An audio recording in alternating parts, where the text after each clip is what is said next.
there's a common theme about people you meet when you start in college here, and you click, you form lifelong bonds and friendships.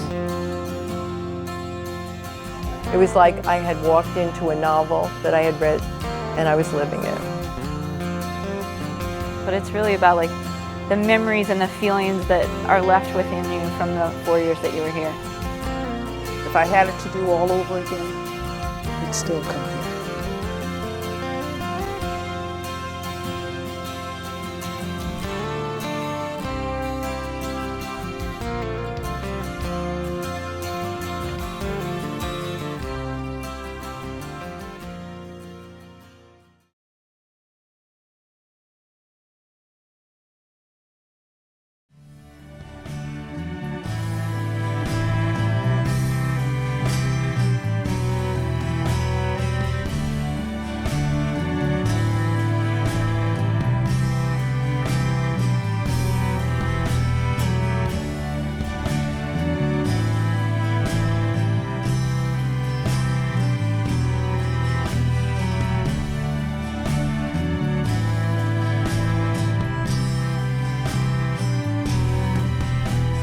We got involved with the concerts that we had. I remember we had Peter Frampton, and just Billy Joel, and so many big names come through. We had fun because we created radio commercials for them. We plugged them in, because we were able to do that. And it sounded like a real radio station. And when life came to give you a change or pointing in a different direction, a lot of your experience here and what you learned and did came through one more time. I came here in the fall of '49. There weren't many buildings here then. There was Sheldon Hall. There was the IA building, or the Industrial Arts building, and to the west of the Industrial building there was just 5 or 6 two-story wooden buildings. When I was in college, I had the opportunity to be the editor of the Ontario College Yearbook, and that was a great venture. And I think the yearbook I put out the year that I was editor was an outstanding, new, beautiful yearbook. It was bigger with a big color picture on the front, a picture of Sheldon Hall painted by one of the art teachers, Steinen. And it was a whole new style book, big pictures in it and set up completely different. So I was very, very proud of the yearbook and got lots of good compliments for that. The first time I moved into my dormitory, we were the very first people to move into that beautiful new dormitory, Moreland Hall. And when we moved in, it wasn't finished, so we had no hot water, absolutely none. So unless you wanted to get a freezing cold shower, you had to gather your soap, your shampoo, your clothes, your towel, everything, and walk down to the Quonset hut. And the girls there put a big sign out. When you walked in the door, there was a sign that said, "Be kind to the girls from the palace. They've come to take their showers." So for 2 weeks, we had to walk up and down the hill with all our belongings to go and take a shower. We started in September '41 at Oswego State Normal School. In spring of '42, the state legislature passed an act that made a degree for the elementary pupils, and we were then renamed the Oswego State Teachers College. And of course, we were very happy, and we went up and took the Oswego State Normal sign and ripped it down and marched down Bridge Street and threw it in the Oswego River. 3 of us from Oswego, we drove after graduation directly to California in dire need of teachers and the highest paid spot in the nation at that time. And when we said that we were New York State trained teachers, and they welcomed us with open arms. They just loved us, and they're so happy to see us. The president of the college, Ralph Sweatman, had a heart attack in November, and he was recuperating in Florida, and he decided he just could not come back. And he thought it would be a good idea, since veterans were desperate for housing, if they invited 5 married veterans to live in Shady Shore, the president's home. So I was one of 5 couples who lived there for the spring semester of 1947. 3 of us were married students, the other 2 were professors at the college. Well, everyone knows about the fountain in front of Fennell. People use the fountain, the end of May, when it was warm to lay out. But the best thing at the end of May was adding bubbles to the fountain. And it was simply done every year.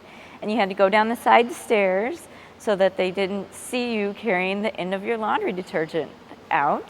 And you would dump your laundry detergent into the fountain. And it made fantastic bubbles. And when it blew really hard, the bubbles would even reach our floor, which was the 8th floor. So that's the fantastic fountain. The fraternities and sororities, they went to Bucklands, and the hippies went to the Ferris wheel, played pool. It took me a long time to get decent at playing pool, but I did. And I used to work at the Low Life Cafe, which was right across the street. So that was fun. I would work, and sometimes I'd run across the street to the wheel.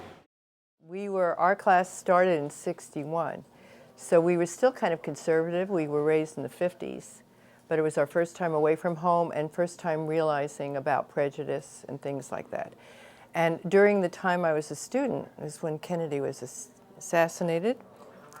And what I do remember, because it was such a tragic time for us, the college did not plan to close down in memory of him that day, whatever day, it was probably after the weekend. And for the first time, our entire student body did not go to school. And we just marched down the center of town. And that was a big rebellion for us. The campus, when we came here as freshmen, there was only one dormitory, and that was it. So either you lived off campus or in a fraternity or sorority house, or you lived with some people that would rent you a room. It's amazing to come back here and see facilities like this, because there's a lot of temporary buildings. There was Splinter Village for the veterans, and it's just overwhelming what you see 60 years later.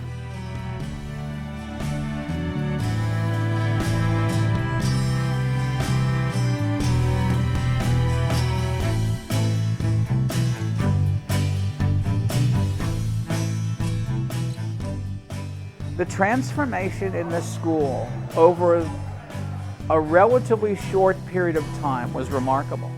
When it was snowy and we were coming back to campus from town, we would walk towards Big Dick, the smokestack. And so that's how I found my way home. Hart was just finishing. The year I graduated, it was vacant. Right now, this is a magnificent campus that's so totally different and for the better. And I think the students are very fortunate to be here. There's a lot of different kinds of programs they can get into. None of this existed.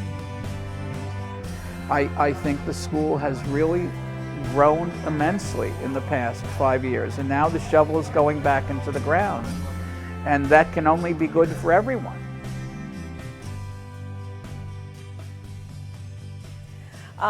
When I was a freshman, I lived in Moreland, and the year that Waterbury went co-ed, I was one of the women who moved into that dorm. So there were men who wanted to live in that dorm who couldn't because there were women moving in. So there was some animosity. The women on our wing on second floor each drew a name out of a hat of the men on the other wing, and we invited them to go to dinner. And we went to Lakeside to the dining hall, and we talked to the director, and they set up tables for us with linens, and we invited the men to go, and everybody got dressed up, and we went to dinner, and we came back, and then we played music in the lounge, and we danced, and that was like such an icebreaker. And after that, it was a totally different environment. The first year I was here, young and ignorant, we had a warm spell, which happens very often in March. So it got to be in the 70s one day. We came out of class, everybody took their jackets off, and they said, "Oh, it's just like summer, let's go down to the lake." So we ran back to the dorm, put our bathing suits on, went down to the lake, and who was the first one in? Me. I had jumped into the lake from my favorite rock, hit the water, and went, and turned absolutely purple, and I think I walked on water to get out of that lake again because there must have been ice in the middle of the lake still. I was on what they call interfraternity council, which meant that we had to deal with the dean, and we were in trouble a lot for making too much noise, having too many parties. Social probation. And a lot of our fraternity advisors wouldn't have anything to do with us. And Dr. Sneak came to our rescue. He wasn't afraid of any problems with the administration. I think that he was the first professor in this university system to be given a role of a special title, but he just had to do research. He didn't have to teach classes. I think he was the first one to achieve that. But we loved being away from home. We loved college. This place was wonderful. The memories flood back because you think of a person being dropped off at 17 in a place like this, and you're on your own. It's great. We organized a community cleanup. I believe it was in my junior year. And what we did is we went around to certain areas of Oswego, like the parks and so forth, and had all the students that were involved with the cleanup. It was kind of an environmental kind of thing.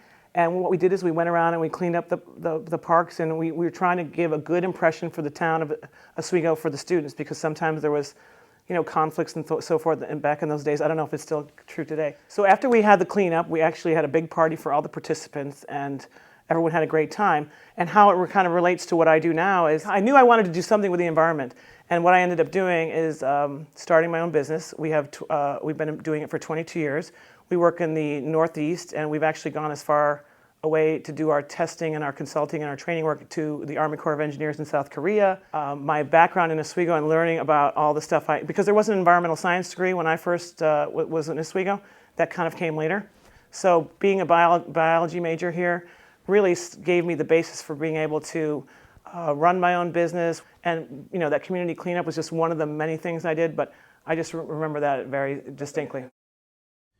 Well, first of all, it's just, I feel like Oswego, from the minute I stepped foot on the campus, there was so much going on in terms of student interaction with students, and every student wanted, I think the same thing out of the education, which was a networked education, and an education that prepared you for a future career.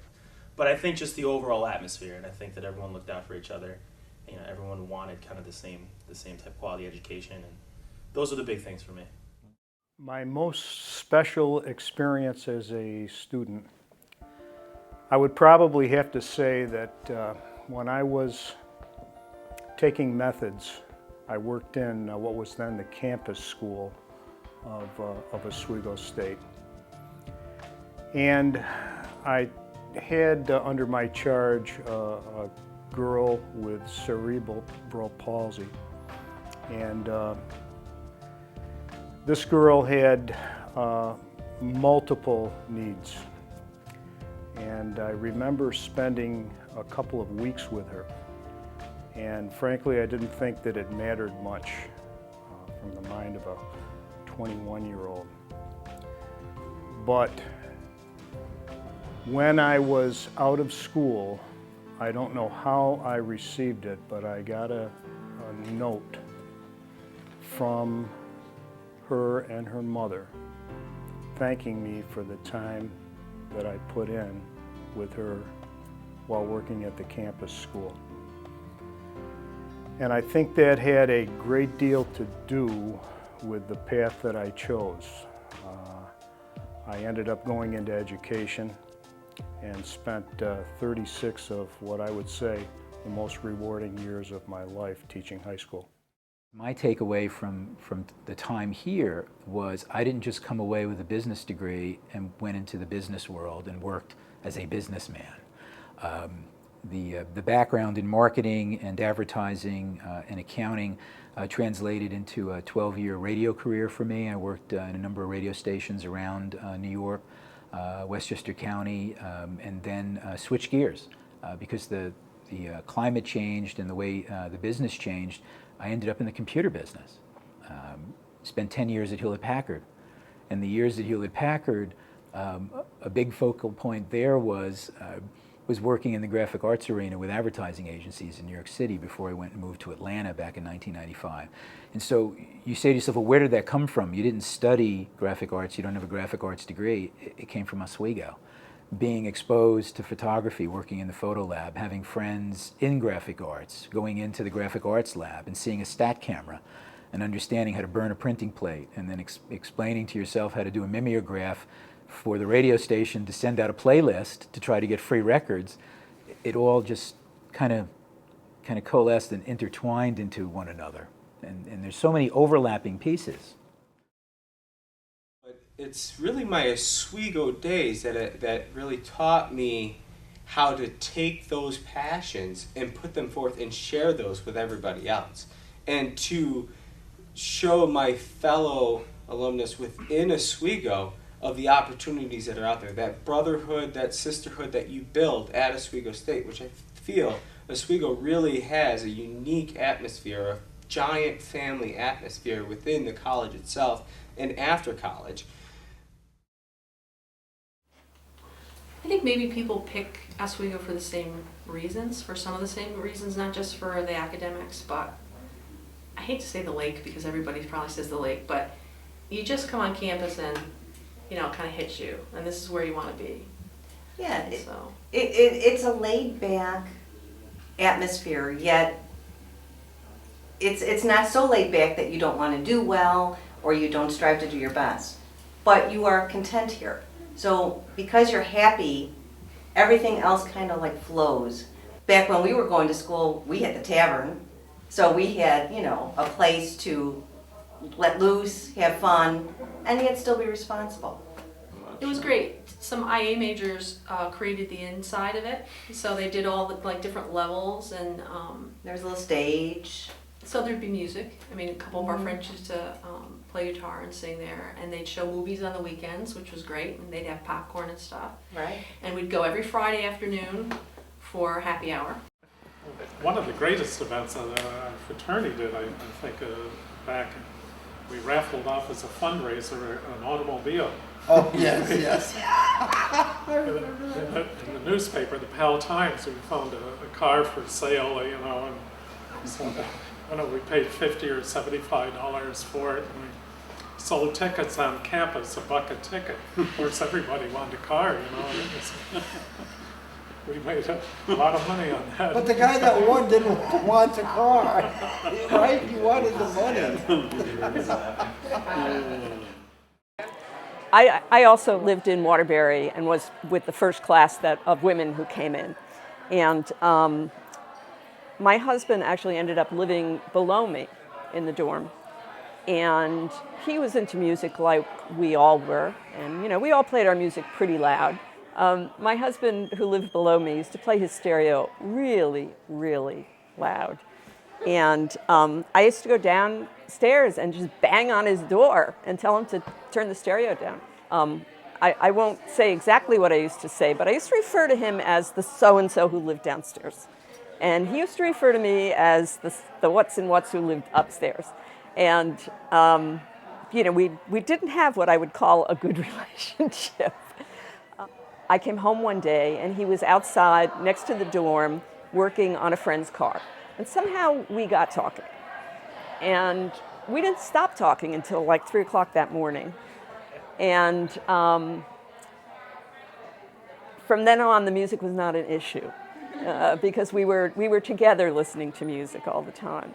So when we decided to get married, Waterbury meant so much to us that we asked permission to see if we could get married out in back of Waterbury. And we got the permission.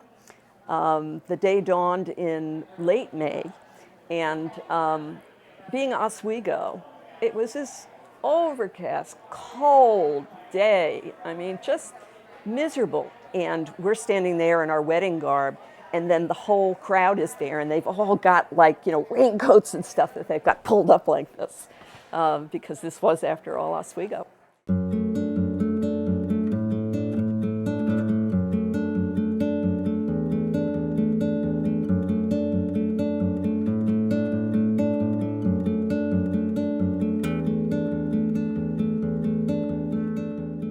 We had like 144 inches in 4 days. It made the Johnny Carson Tonight Show.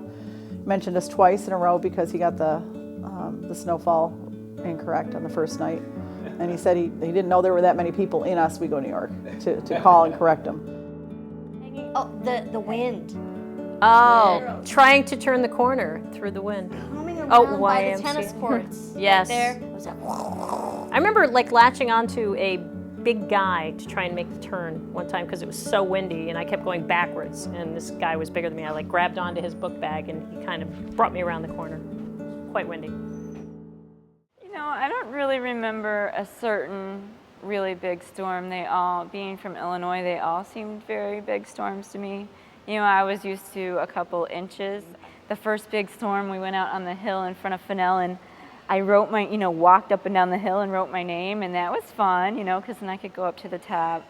Of course, everyone has like the snowball fights, you know, between new campus and old campus. But nothing, you know, I just thought all the snow was fantastic. You know, my first whiteout experience, I'm like, oh my God, I can't see the tree 5 feet in front of me, you know, like that was all pretty fascinating to me, so.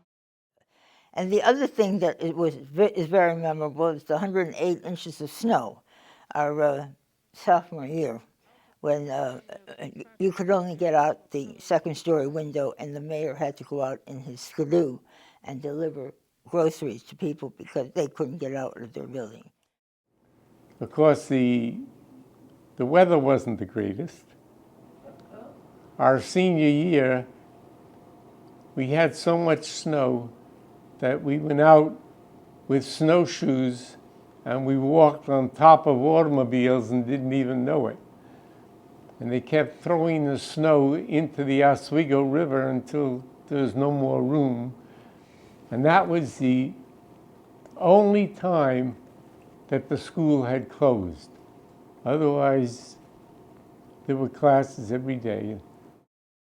I think my most favorite or my most memorable experience would be the first snowfall.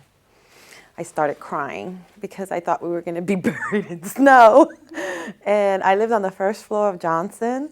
And so we had a little hill and it just kept filling up and filling up and filling up. And I didn't know what lake effect snow was until that year.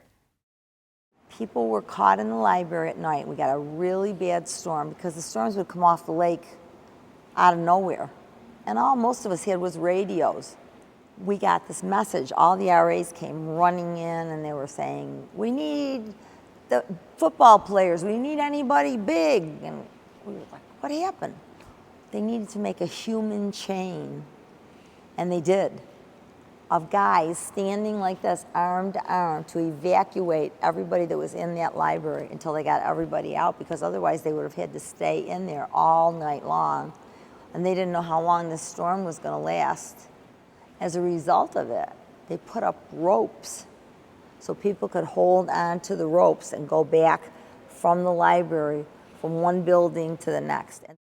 I think one factor might be just the winters, you know, you're kind of holed up together, so you got to find ways to pass the time, to, you know, entertain each other, that sort of thing. You know, the campus here, the lake, there's just a lot of opportunity to be together and relaxing and talking and sharing and those kinds of things. So, I basically just say that it was a great 4-year. It's a great, you know, SUNY has a great system. Oswego is a great school, and the ambiance here, the beautiful lake views, the laid-back atmosphere, and it's a real great school. One of the most beautiful college campuses I've ever been on in my entire life. And I think as students, we didn't necessarily appreciate the beauty. Of course, of the lake, the scenery, the change of seasons, the multitude of things we had on this campus to do at the time. There were cross-country ski trails when I was a student here. And we could come up and cross-country ski, and, you know, can't do that very well in New York City. So I think the beauty of Oswego. Well, other than the cold winters, it was a wonderful experience. The sunsets in the summer are incredible. I stayed in Oswego and worked the last 2 years. I was in school during the summers, and there's probably not a better place in New York State to spend the summer than Oswego. Of course, everyone will mention the lake, the surroundings, the natural environment here is spectacular. I was a bio major, and just being connected with you know, the environment and nature, and the sunsets were spectacular here. Absolutely. Yeah. You know, the surroundings are great. I mean, that's the environment itself, the lake, being on the water. I loved the place. I lived in New York City, in Queens, and when I came up here, it was beautiful. It was country, it was the lake was there, and it was just a perfect place. So I had to stay, and I did it 3 summers here too. That was a really special thing. You know, I love the beauty of the campus, the trees, especially the sunsets on the lake. I mean, they're just absolutely gorgeous. You know, the thing that really strikes me about Oswego is that even in the dorms, the people you're around essentially became your family. Everyone just knew everybody and helped look after one another, and were there to help you if you ever experienced any problems.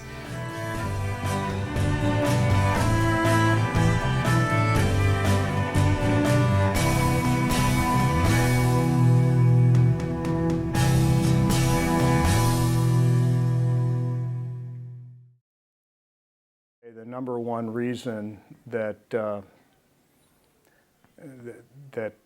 allows me to come back and to stay in touch and to contribute to Oswego are the tremendous people that I've met here, who are really all over the place.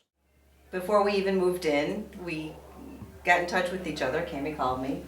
And I guess we did letters. We talked about that, but I don't quite remember that. I have one to prove it. Cami is still. Yeah. And I think our first conversation on the phone was like an hour. Yeah. It was, and we were good friends almost from that date before we even met each other. And we didn't even know what, you know, we looked like or anything. But Yeah. We were friends automatically, and lived together here for 3 years. And so we've been friends for 31 years this year. 31. So. I cultivated many wonderful friendships here, so that kind of kept me coming back. My nearest and dearest friend, who's on the reunion planning committee, Kelly Flood, and I saw her and I gave her the biggest hug. We have been friends since we were 18 years old, and as we rode the bus to Oswego together, I saw this red-haired girl sitting over on one side of the bus, and I'm looking at her and she's looking at me, and we ultimately ended up going to the same place. And we're both from New York City, and we have been friends for 30 years. There are approximately 14 of us that were first East Johnson Wing type people back in 1976. And we have hung tight. We used to go to Rochester after we graduated and kept in touch all the time. We have a chain letter that stopped with Oz, and through 3 moves we're pretty sure it's gone. And so now with email it's become much easier. We have an Oswego group and we keep in touch through that, and no one dares miss a reunion. We pledged together. We didn't know each other. We didn't know each other. Until I was a first semester freshman and Jill was a first semester sophomore, so fall 1980. And then after that, we became roommates the next semester. Then they asked us to leave. They asked us to leave the dorm because we were a little rambunctious. And we liked late hours. Yes. But we both had very good grades, didn't you? I Not graduated that a semester early. I had good grades. I did after you graduated. It's been such a wonderful, wonderful experience having Greek life really as a bonding. And that's how we started the whole thing, was AD. If it wasn't for AD, we would have probably never met. Yep. For me, for my Oswego experience, it was really all about the communal experience. My roommate Sharon and I lived in Lonis Moreland as freshmen and met a great bunch of people. And then we moved our sophomore year here to Lakeside. We lived in Waterbury and met some more people. And then we moved into a group home together.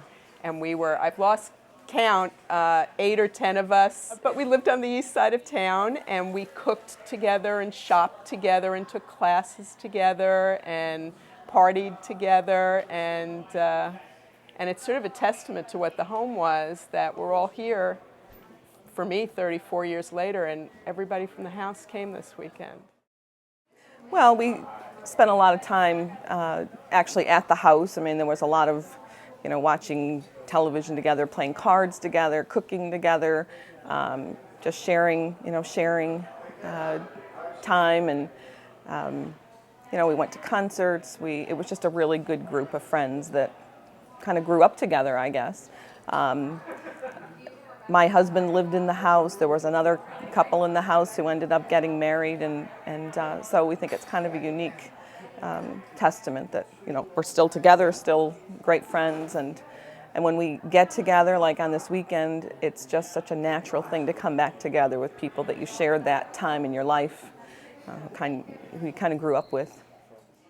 I would say the student activity, student life was huge. I mean, the events, the community, just the friendliness of the people, the faculty, the learning, the classes. I mean, just such a broad experience of just education, and it, I think, forever stays with me, and it's something I'm forever grateful for. I ran for student association president. Successfully? Unsuccessfully. Well, it was a lot of fun. Got to meet a lot of new people. That was before I got into the fraternity that I'm in, which is Sigma Gamma. But just, it broadened the horizons, because I came with a lot of people from my hometown. I'm from Rome, New York, and kind of just hung with them the first couple of years. And it was a way to branch out and meet a lot of other people. I think of my sorority. And Omega Delta Phi, I am in the very first pledge class of this sorority. And it was a very interesting mix of women, because we came from all over New York State and some from other states, very eclectic in our personalities, ethnic background.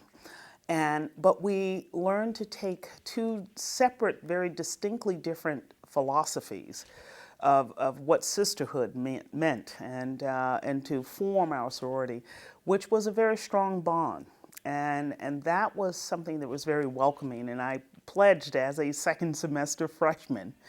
And today we celebrate 30 years of being in existence. Our fondest memory of Oswego is being a sister of Omega Delta Phi!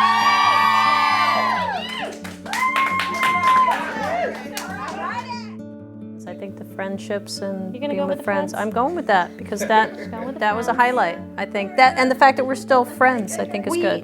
We are. We're still good friends. Yes, there are we a are. lot of us that are still good friends, and we don't get together nearly enough, do we? No, we do not. But it's just like old times. It is. Fell right back into it. Yep. Almost all the girls on our floor were almost all freshmen. So we immediately all bonded. We always went out together. We had the go out together, come home together. There were the little pranks, like, people would be in the shower and you throw the cup of cold water over, or take the clothes so they have to come out in the shower curtain. All those things were fun, but I think, the bonding that we made simply by living together, it's amazing to me how good of friends you become in 4 years. They're as good as your friends from kindergarten in the amount of time from 4 years. Being able to just, leave your door open, like you always had a friend, there was always someone there. All you had to do was walk down the hall. It was great.